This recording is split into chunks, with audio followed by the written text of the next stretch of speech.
To make these clamps, I'm going to use some timber shorts.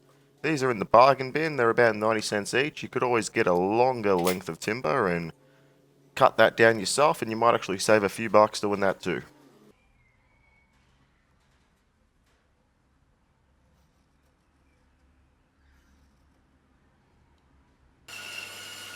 I'm going to go ahead and cut these out on the bandsaw. You could really cut them with whatever you like. This bit really isn't that necessary to get a perfect shape. You just want a bit of clearance so it doesn't hit your workpiece that you're clamping.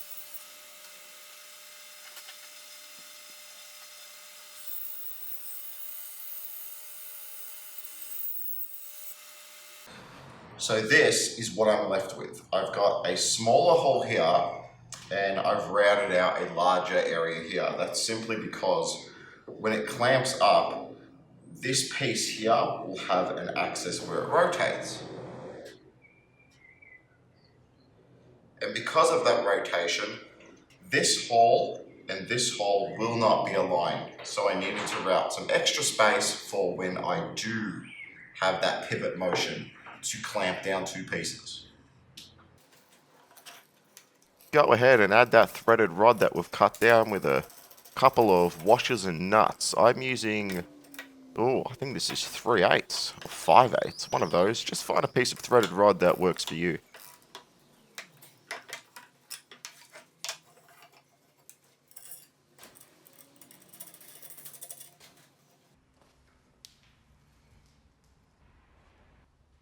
Go ahead and add a little hinge on the backside. This really doesn't have to have long screws. I put quite large screws in there and split it a little bit of the timber.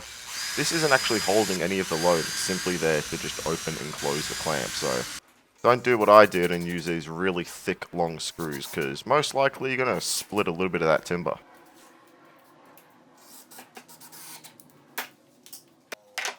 I'm using a threaded coupler for the handle. You can actually buy handles that already have the thread in there, and sometimes it's good to show your silly mistakes. I really didn't pre-drill this wide enough, and I should have sort of countersunk that a little bit better. So to make this a little bit easier, because I really didn't want to start again, I just added some glue, clamped it up, and let it sit for a while.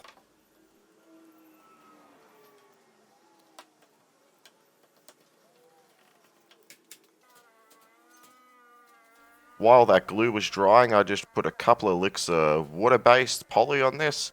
This will just prevent the glue from sticking so much. It makes it a little bit easier to peel off if you've got any excess squeeze out.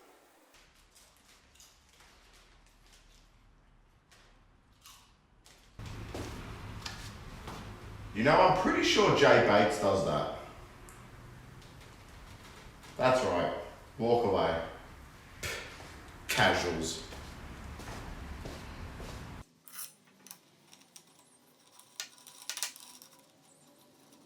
I can go ahead and add that handle in. I'm using this table as an example. Obviously, you just add a clamp on the end, but this is mainly going to be used for gluing veneer to plywood. I need something that can really get that long reach in there, and these are really going to help. And the fact that they are so inexpensive and pretty fun to make, they're always going to come handy in the shop.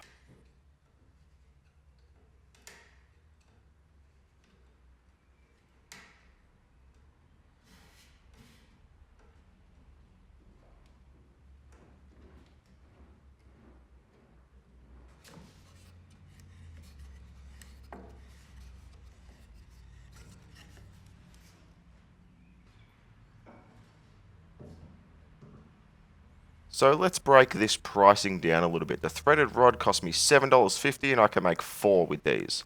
The timber shorts came at 90 cents, so let's give it $1.80 each.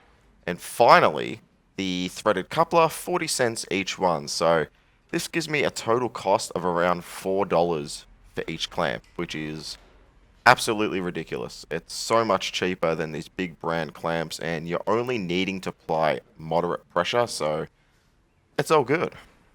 I'm really happy the way these turned out. They're going to be really useful when applying this veneer to the plywood. So really cost effective, really easy to make. You can make each one in about 15 minutes.